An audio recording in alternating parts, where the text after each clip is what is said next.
बहुरानी जी, आप जल्दी आइए। कैसे निकलूं मैं इन कपड़ों से?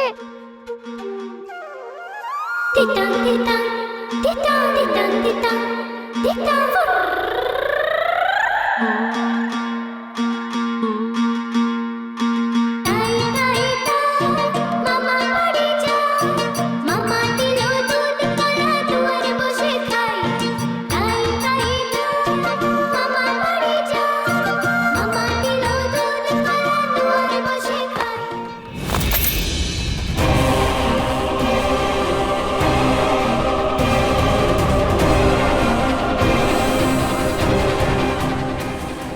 टूट गई, अब क्या करूं मैं?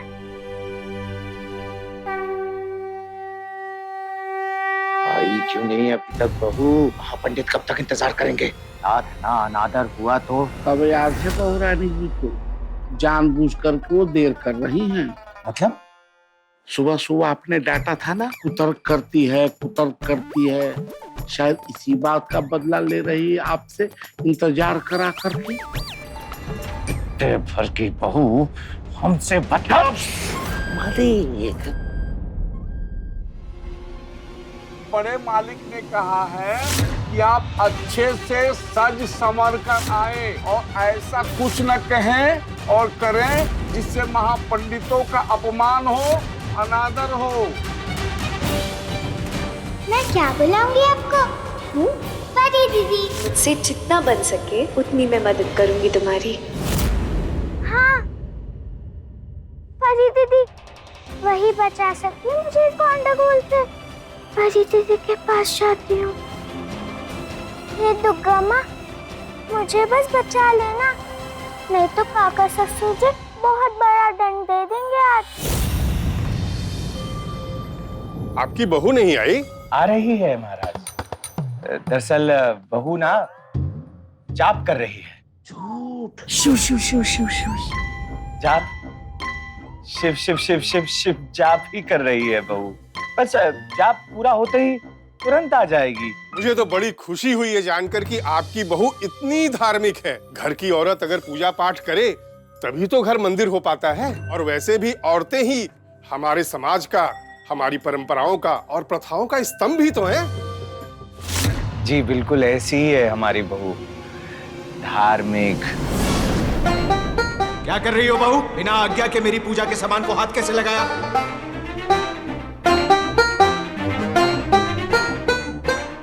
ऐसे। गुणवान।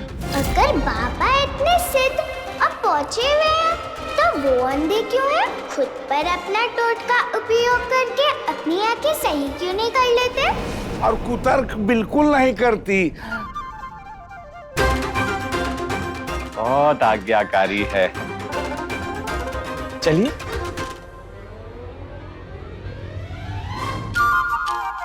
आप लोग चलिए, तब तक प्रसाद ग्रहण कीजिए। ठीक है।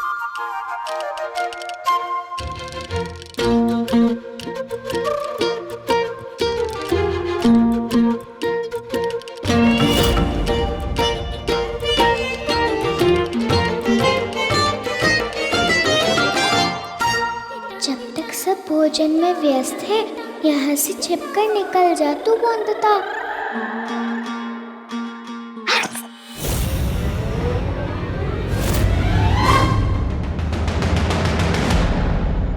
कौन है वहां?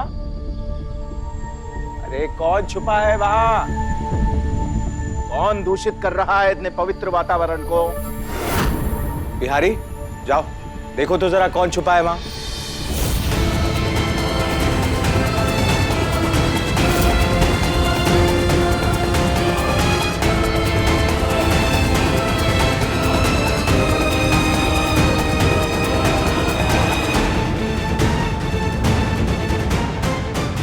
ये आपके छोटे भतीजे बटुकनाथ हैं क्या? नहीं नहीं, बटुक नहीं है। बटुक कैसे हो सकता है? बटुक तो विद्यालय गया है। ए, कौन हो तुम? इन कपड़ों में सबके सामने आ गई तो बड़े काका ससुर जी मुझे घर से निकाल देंगे। क्या करूं मैं? अरे कौन हो तुम? मैं बट्टू का दोस्त हूँ। यहाँ क्या कर रहे हो? मैं खेलने आया था। तुम बटुक के दोस्त हो और तुम्हें पता नहीं कि वो इस समय विद्यालय में होता है? वो अभी अभी दोस्त बना हूँ ना उसका। अभी दोस्त बने हो? मतलब नया नया दोस्त बना हूँ ना। अच्छा अच्छा अच्छा अच्छा, तुम वो पोस्टमास्टर साहब जो तबादला होकर यहाँ आए हैं, उनके बेटे गोगोल हो क्या? वो हाँ हाँ वही। अच्छा अच्छा अब मैं चलता हूँ।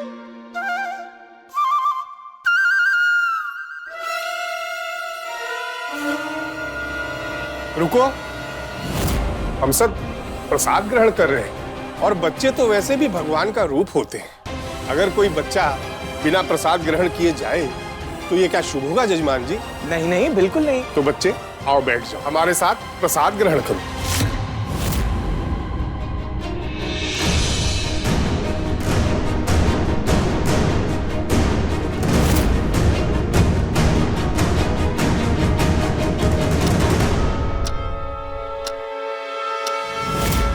बजे के बाद तो जाप समाप्त हो जाता है, पूजा काल खत्म हो जाता है, लेकिन आपकी बहू आई नहीं अभी तक हमारा आशीर्वाद लेने। जी वो आ ही रही होगी।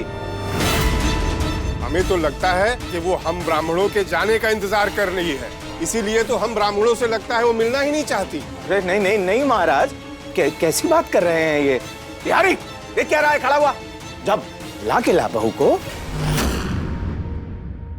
बहू को गोगल बनाकर यहाँ बैठा दिया है, तो घर की बहू आएगी कैसे सामने? काका ससुर जी एक ही बॉन्ड देता है बेचारी, कैसे धारे दो दो रूप? महाराज आप भोजन ग्रहण करें। त्रिलोचन जी कोई परेशानी है क्या? परेशानी? जी नहीं, क्यों? क्योंकि आप तो ये भी भूल गए कि हमारे प्रसाद ग्रहण करने से पहले किसी शुद्ध और कुलीन स्त्री द्वारा शंख फूंकने की प्रक्रिया की जाती है, पर आपकी बहू तो आशीर्वाद तक लेने नहीं आई, तो फिर भला शंख कैसे फूकेगी? और आप जानते हैं कि अगर शंख नहीं फूका गया तो हम ये प्रसाद ग्रहण नहीं कर सकते। हे दुर्गा माँ, मेरे कारण कोई ब्राह्मण भूखा ना रहे, शंख न फूकने का पाप ना लगे मुझे दुर्गा माँ।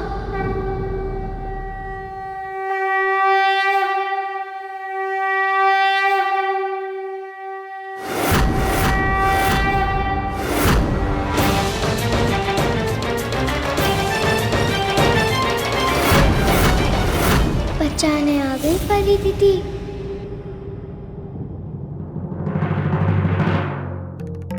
मुझे सेवा का मौका दीजिए महापंडित जी। ये अनिरुद्ध की पत्नी आपकी बहू?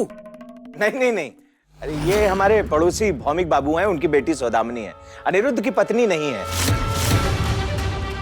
पर अच्छे कुलीन घर की है, शंख फूंक सकती है। महाराज अब आप कृपा करके प्रसाद ग्रहण कीजिए।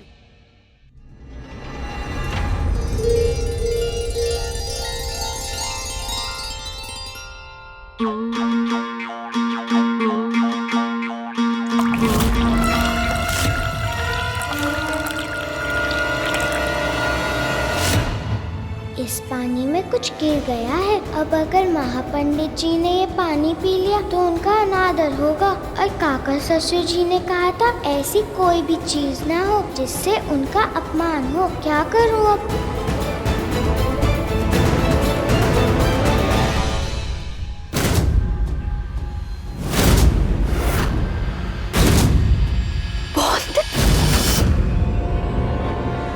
कुछ गिरा है पंडित जी के पानी में,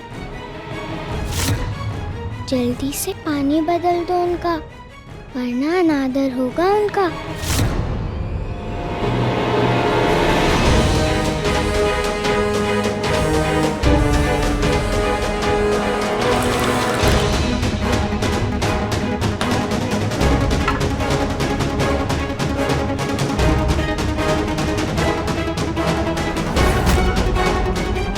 मलिक मलिक बहराम जी घर में कहीं नहीं है, कमरे बाग बगीचे सब जगह छाल मारे। चुप एकदम। हाँ पंडित जी के सामने कुछ मत बोलना, नहीं तो नाक तो कटेगी हमारी, गर्दन भी शर्म से झुक जाएगी। क्या पता नाराज होके एकादशी महापूजा का सम्मान किसी और को ना दे दे। बहू की खबर तो हम लेंगे, इस बार ऐसा दंड देंगे उसे कि जीवन भर याद रखेगी।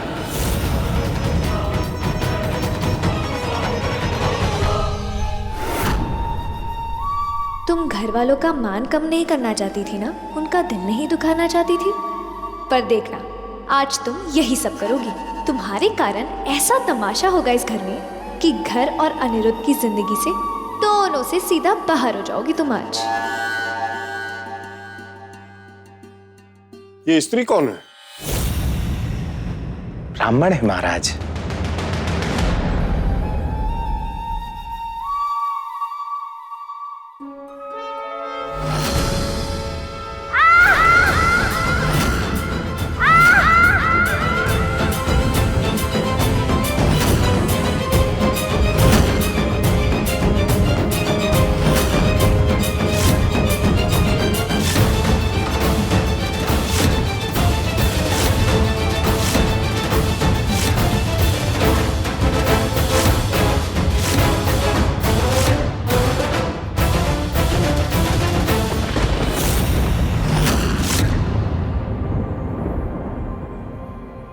तुमने तो कहा था कि ये लड़का है यजमान, लेकिन ये तो लड़की है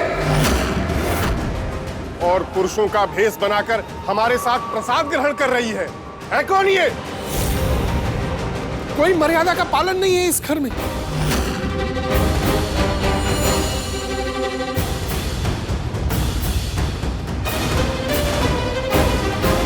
मैं बहू हूँ इस घर की। वंदिता, जोड़कर विनती है मेरी, भोजन से मत उठिए। ये घर की बहू है, घर की बहू लड़का बन करके बैठी है। ये सब देखकर निवाला गले से उतरेगा क्या हमारे? आखिर करना क्या चाहती है आपकी बहू? पुरुषों की बराबरी करना चाहती है, पुरुष बनना चाहती है, चाहती क्या है ये? पर स्त्री पुरुष के बराबर नहीं है पंडित जी। नहीं है। और अब कुतर्क करके अपमान न करना महापंडित जी का। लेकिन मंदिर में पूजा दुर्गा माँ की करते हैं। सब पुजारी आदमी क्यों होते हैं, औरतें क्यों नहीं? बहू, बुद्धि भ्रष्ट हो गई है इसकी, जो इस तरीके के प्रश्न पूछ रही है ये। महाराज नादान है, छोटी है तो गलती से। गलती नहीं, पाप हुआ है इससे। और जहाँ इस तरीके का पाप हो, हम उस घर का अन्न ग्रहण तक नहीं कर सकते। क्षमा कर दीजिए महाराज, मैं समझाऊंगा उसे। समझाने से क्या होगा? स्त्री पुरुष के कपड़े पहन करके घूम रही है, यह अधर्म नहीं है? पाप किया है तो प्रायश्चित नहीं करना होगा? बिना प्रायश्चित किए क्या पाप मिटेगा, धुलेगा? तो इसे भी करना होगा प्रायश्चित। कठोर दंड भोगना पड़ेगा इसे।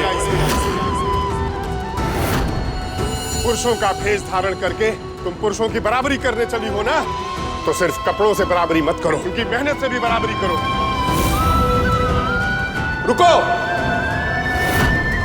वो बोरी वहीं पे रखो। पर महाराज वहाँ रखेंगे तो आते जाते सबके पाँव में लगेगी। मैंने कब कहा कि ये बोरी यहीं पड़ी रहेगी? क्योंकि अब ये बोरी आपका नौकर नहीं, पुरुषों से होड़ करने वाली, पुरुषों की बराबरी करने वाली आपकी बहू उठाकर ले जाएगी रसोई घर तक। और याद रहे, अन्न का एक भी दाना गिरना नहीं चाहिए, अन्यथा हम ये भोजन ग्रहण नहीं करेंगे।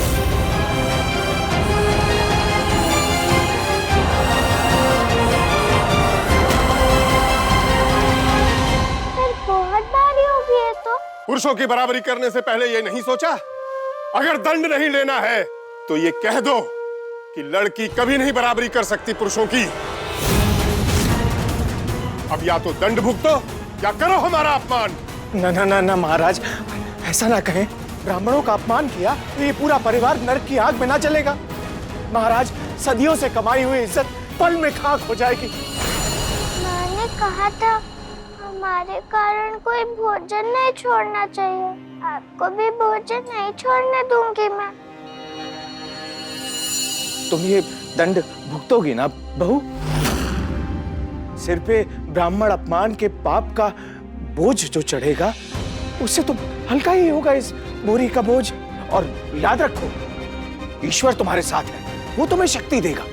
तुम्हारी दुर्बुद्धि सद्बुद्धि में बदल जाए, यही तो चाहती हो ना तुम भी? बढ़ो आगे बहू, करो अपने पाप का प्रायश्चित। एक बात अच्छे से समझ ले बेटा, विवाह के बाद हर लड़की को अपना सब कुछ छोड़कर अकेले ही जाना होता है। सब संस्कार अपनाने होते हैं ससुराल के। देख वंदिता, तू मेरी बहुत अच्छी बच्ची है, वैसे ही तुझे एक अच्छी बहू और अच्छी पत्नी बनना होगा।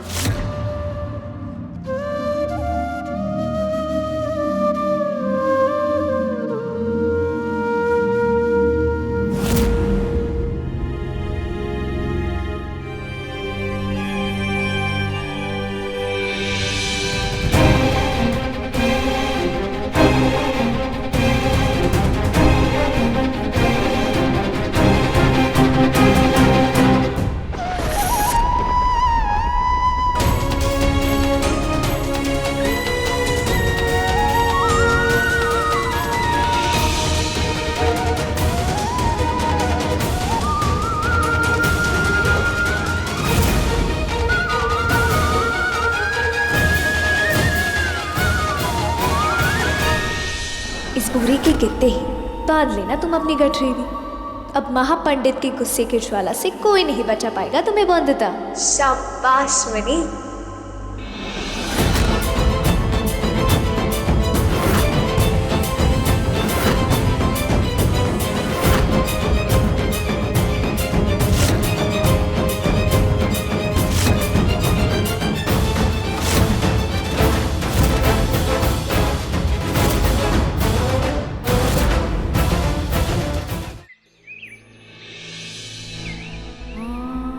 विलायती बाबू का दिल सच में इतना बड़ा है कि आपकी बेटी के बिस्तर गीले करने की बीमारी भी सह ले। उनके लिए तो वंदिता एक बहू की जगह समस्या ना बन जाएगी। ससुराल वाले समस्या अपने सर नहीं रखते, निकाल के फेंक देते हैं। हे दुर्गा माँ, मेरी वंदिता का ख्याल रखना। हे दुर्गा माँ, शक्ति देना हमारी बहू को कि वो अपने पाप का प्रायश्चित कर सके। मान रखना हमारा कि ब्राह्मण भोजन से न उठे। पाप का प्रायश्चित हो जाए और बुद्धिहीन को सबक मिल जाए, हमारा यही उद्देश्य था। और अब ये लड़की कभी भी दोबारा सपने में भी पुरुषों के वस्त्र पहनने का महापाप ये नहीं करेगी। ऐसा समझाया है आपकी बहू को मैंने कि पुरुषों की बराबरी तो दूर, पुरुषों के बारे में सोचने से भी डरेगी वो। स्त्री पुरुष के कपड़े पहने तो इसमें कौन सा पाप है? क्या अधर्म क्या है इसमें पंडित जी? और अगर बात सबक सिखाने की है तो सबक मुझे सिखाइए। वंदिता ने पुरुषों के कपड़े इसीलिए पहने क्योंकि मैंने उसे कहा था। अनिरुद्ध रोहित चौधरी ने कहा था उसे।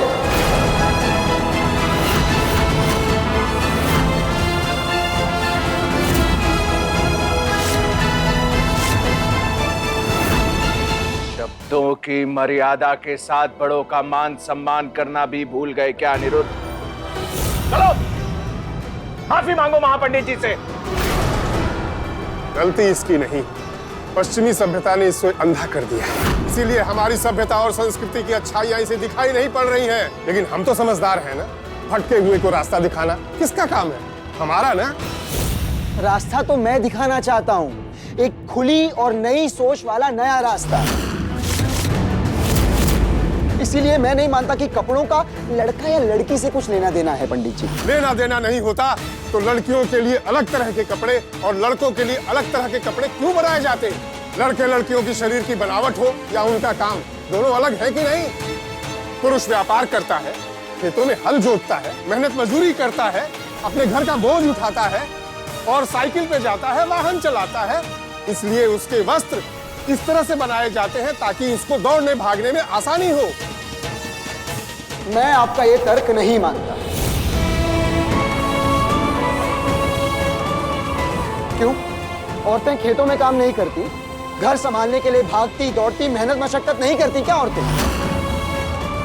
रहने दीजिए, बात अभी कपड़ों की हो रही है तो कपड़ों की ही करते हैं। आपने क्या कहा? कपड़े काम के अनुसार पहनने चाहिए, यही ना? इसीलिए मैंने वंदिता को बटुक के कपड़े जानबूझकर पहना है। जानबूझकर? अरे बुद्धि घास चरने भेजती है क्या तुमने अनिरुद्ध? ऐसा क्या काम पड़ गया तुम्हें? योग करा रहा था काका।